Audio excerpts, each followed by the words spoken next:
Oh, c'est bon ça. Fraise, c'est très... connotation de l'amour, non? Moi, j'aime pas le chocolat, donc je mange que ça. Petite bougie rose, comme ça. Putain, ouais, mais quelque part, avec ses copines. Bon, de base, c'était censé faire romantique, hein. J'ai plutôt l'impression que ça perd du sens.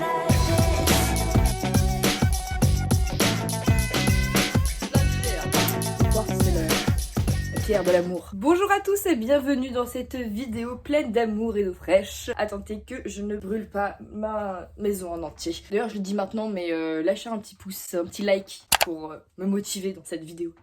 Nous allons aujourd'hui parler d'une fête qui fait tant débat, qui est la Saint-Valentin. D'où est-ce que ça vient? Est-ce qu'on est pour ou contre le fait de fêter la Saint-Valentin? Est-ce que c'est pas une horrible fête commerciale où ces diaboliques boutiques avec leur marketing démoniaque nous forcent à acheter les choses alors qu'on n'en a pas besoin? Est-ce que c'est plutôt une preuve d'amour? Que faire quand on est célibataire à la Saint-Valentin? SOS Saint-Valentin.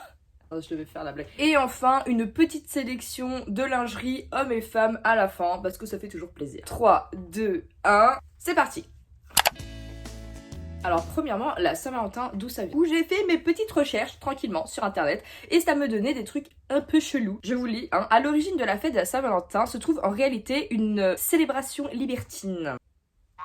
Donc les Lupercales romaines. C'était une tradition religieuse païenne. Les hommes parcouraient la ville et fouettaient les femmes sur le ventre avec des lanières de cuir pour les rendre fertiles. Fort bien. Bon, pour l'instant, c'est pas trop l'idée que je me faisais de la Saint-Valentin. Non, en résumé, ce que j'ai vu, bah ça venait des Romains et c'était surtout axé sur, bon, ok la sensualité, mais beaucoup sur la fertilité. C'est axé sur la fécondité, la fertilité, la séduction. En Grande-Bretagne, fêté comme la fête des amoureux le 14 février et c'était aussi la période où les oiseaux apparemment choisissaient pour s'apparier. C'était vraiment très animal, hein. Trouver sa moitié, trouver le partenaire. 15e siècle, ça tombe un peu plus dans l'amour courtois, plus que dans la reproduction et les trucs chelous, donc c'est quand même un peu moins glauque et c'est là que on a commencé petit à petit à voir des choses comme les mots doux. Même dans le 18e siècle, ça a été une période où il fallait envoyer des mots doux à une personne et l'inviter pour le bal. Enfin vrai, c'est très... En vrai j'adore, hein. N'hésitez pas à m'envoyer une lettre pour m'inviter au bal, je suis toujours pour. Alors, il fallait choisir sa Valentine, concept qui a été repris et qui est gardé un peu partout, d'avoir une Valentine ou un Valentin. De base c'était pas spécialement commercial, on envoyait un petit mot doux. Et après, les fleurs et tout s'en sont suivis. Et à la Seconde Guerre mondiale, il y avait les Américains qui offraient des cadeaux aux femmes françaises pour les séduire en achetant des fleurs et des cadeaux. Et c'est qu'en 1950 que les boutiques ont vu l'intérêt derrière ça. Ils se sont dit, bah tiens, je sens qu'il y a du bis à se faire. Et là, les fleuristes, les chocolatiers, enfin bref, vous connaissez, ont commencé à prendre l'avantage de cette fête. Voilà, c'est devenu un petit peu plus commercial à partir de ces années-là, à partir du 20e siècle. Fait que ça devient une fête laïque et fêtée par la plupart des pays. Maintenant, la grande question qu'on se pose tous, est-ce qu'on est pour ou contre la Saint-Valentin? C'est le moment de voter, n'hésitez pas. Je vous ai demandé sur les réseaux sociaux, est-ce que vous étiez pour ou contre la Saint-Valentin? D'ailleurs, n'hésite pas si tu veux participer au prochain sondage et donner ton petit avis. Follow-moi sur Léa Sans Flamme, Instagram, TikTok, tout ce que tu veux, enfin bref. Et la grande réponse que j'ai eue 1 milliard de fois, bien sûr, il fallait s'y attendre, c'est trop commercial, ah non mais de toute façon c'est juste pour me faire dépenser de l'argent, blablabla. De toute façon, je sais que c'est un peu l'avis commun. Est-ce que vous êtes pour ou contre? Donc dites-moi en commentaire pour qu'on puisse continuer. En vrai, il n'y a pas de bonne réponse, hein. Moi, je vous donne la mienne. Il n'y a pas de vérité vraie dans ce truc-là. Foncièrement, oui, c'est commercial la Saint-Valentin. Après, c'est est-ce qu'on veut la rendre commerciale? Une grosse partie de vous trouve que la Saint-Valentin, c'est commercial, il n'y a pas besoin d'un jour précis pour montrer l'amour à sa partenaire. Assez catégorique finalement et en vrai bah il n'y a pas de tort à avoir hein, si vraiment ça vous offusque de participer à cette fête mondialisée et commerciale en achetant quelque chose, ne le faites pas, de toute façon ça sert à rien. Même si je trouve quand même que ça reste une petite occasion à fêter, je vais pas vous le cacher, de toute façon je pense que ça se voit, je suis concrètement pour la Saint-Valentin. J'aime fêter les choses, à chaque fois je trouve une excuse pour faire la fête, je fais des fêtes pour tout et n'importe quoi. Bah je trouve ça stylé de fêter l'amour, c'est comme une petite tradition en fait. Je pense que plus qu'une obligation, je vois ça comme un plaisir, comme par exemple à Noël, on s'offre des cadeaux aux anniversaires, acheter des churros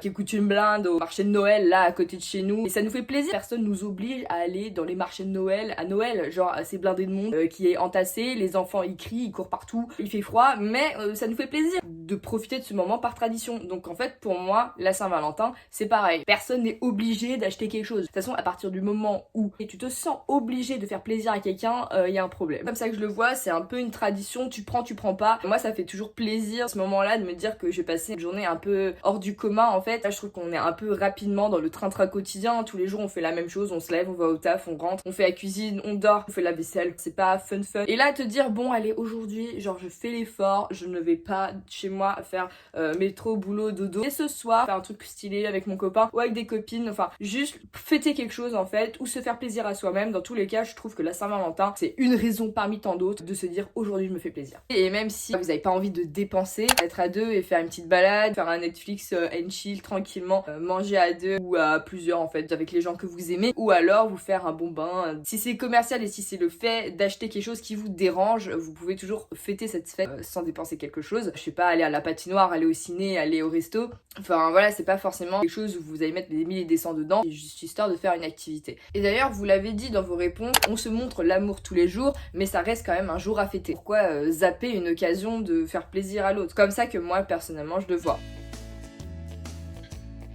Ça, c'est mon cadeau de Saint-Valentin, de moi à moi-même, parmi tant d'autres cadeaux que je me ferai.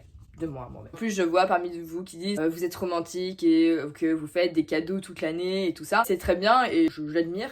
Enfin moi j'aime bien faire plaisir et mon love language c'est les cadeaux, mais après c'est vrai tu fais pas des cadeaux tous les jours. On n'a pas toute l'énergie de notre vie à mettre dans un couple non plus. On a un travail, on a une santé mentale à nous, on a des préoccupations et c'est vrai que ça arrive souvent que on n'y pense pas parce qu'on n'aime pas, mais juste parce qu'on a tellement de choses à faire dans la vie de tous les jours que c'est quelque chose où on se laisse pas le temps en fait de faire.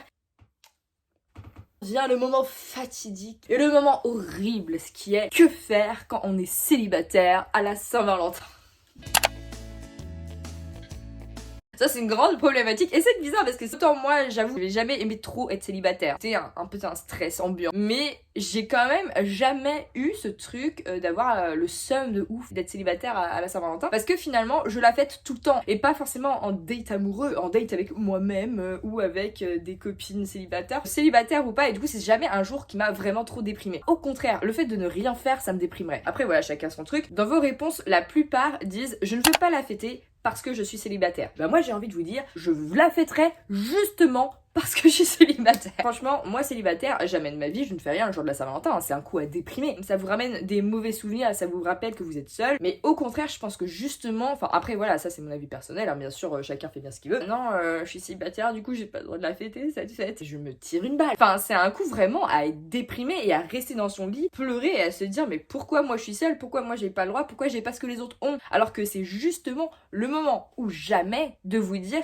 mais ce que les autres font, moi aussi je peux le faire, toute seule ou pas tout seul. À la Saint-Valentin, si on ne veut pas la fêter parce qu'on est célibataire, c'est à cause de la comparaison qu'on fait par rapport aux autres. On se compare énormément dans notre vie en général. Considérez qu'on est en échec amoureux, les codes de la société, il faut être en couple pour avoir réussi. Enfin, c'est un peu ce qu'on nous fait ressentir et ce qu'on nous fait comprendre, surtout à mon âge. J'ai 24 ans et il commence à avoir des potes qui tombent enceintes et des gens qui se marient. Tu te dis, mais les autres avant, c'est pas moi, je suis seule. C'est la Saint-Valentin et je suis seule, quel échec. Il y a 2 ans, j'étais en couple et mes amis, ils sont en couple. Finalement, de se remettre en question énormément, de se poser des questions, de se dévaloriser parce qu'on se compare énormément aux autres. Faut pas être dans la fatalité de se dire qu'on sera seul toute notre vie, c'est pas vrai, et de se sentir pas aimé. Dans ces moments-là, on extrapole un truc de notre vie qui est la relation en couple. On l'étend à tout notre être comme s'il n'y avait rien à aller dans notre vie parce qu'on n'est pas en couple. Bon, c'est pas le cas de tout le monde, mais c'est vrai que moi à l'époque j'avais tendance à mettre énormément de pression sur la relation amoureuse, sur le fait d'être en couple. La Saint-Valentin, pourquoi je l'aime? Je pense que c'est le moment de se faire kiffer tout seul et de se montrer, de se prouver à soi-même qu'on n'a pas besoin d'être à deux en fait, on n'a pas besoin d'être en couple. J'ai eu un message d'ailleurs très intéressant qui montre que finalement c'est pas si fucked up de faire la Saint-Valentin tout seul, qui est j'aime bien l'idée de célébrer l'amour qu'on porte à son partenaire, mais je préfère l'étendre à mes proches en général et surtout à moi-même en me félicitant pour ce que je fais. Et ben ça, c'est parfait. Genre vraiment, toi, t'as tout compris. On pense souvent à l'amour d'un couple, parce que finalement, c'est aussi l'idée que ça renvoie. Il faut savoir que cette fête n'a pas uniquement été par paire. En Amérique, par exemple, en Amérique du Nord, les échanges de cartes pour la Saint-Valentin se faisaient, mais pas à une seule personne. On pouvait envoyer des cartes de Saint-Valentin à plusieurs personnes. C'est normal d'ailleurs, à des proches, et c'est pas rare que des personnes envoient une dizaine centaines de cartes de Saint-Valentin. Et ça veut pas dire qu'en Amérique du Nord, ils sont polygames. Ça veut juste dire que pour eux, c'est la fête de l'amour et pas forcément la fête d'un couple ou je ne sais quoi.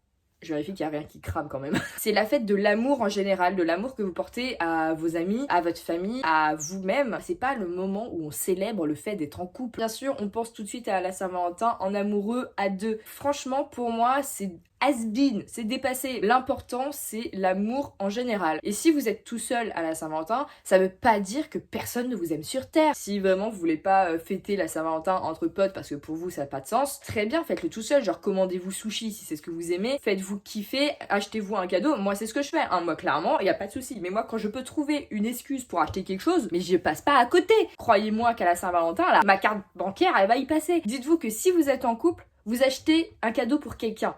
Donc si vous êtes seul, vous pouvez bien utiliser ce même argent pour vous-même. C'est le moment ou jamais de se faire plaisir.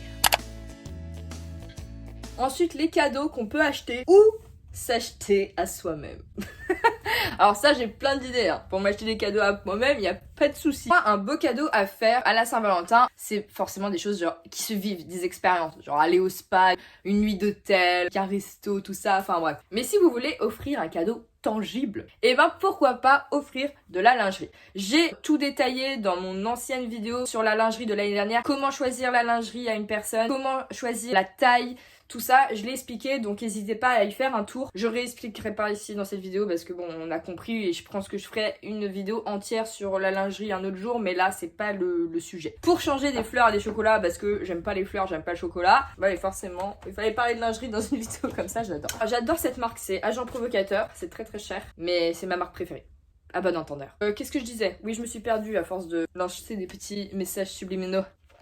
Moi, ce que j'aime bien cette année en tendance, des choses un peu girly, rose avec des cœurs et tout. Je vous mets une photo ici du type de lingerie que j'aime bien en cette période-ci.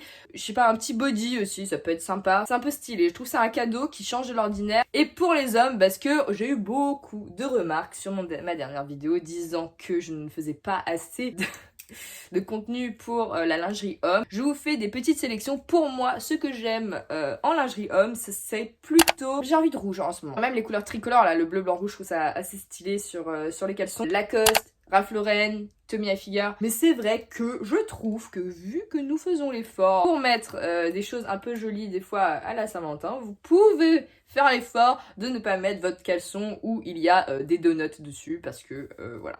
C'est tout pour cette petite vidéo. N'hésitez pas à liker, commenter, partager, gna. Bref, je vous souhaite une très bonne Saint-Valentin. Et de toute façon, quoi qu'il arrive, je ne ferai pas rien parce que j'ai décidé de faire la fête. Je vous fais de gros bisous. On se retrouve dès que je peux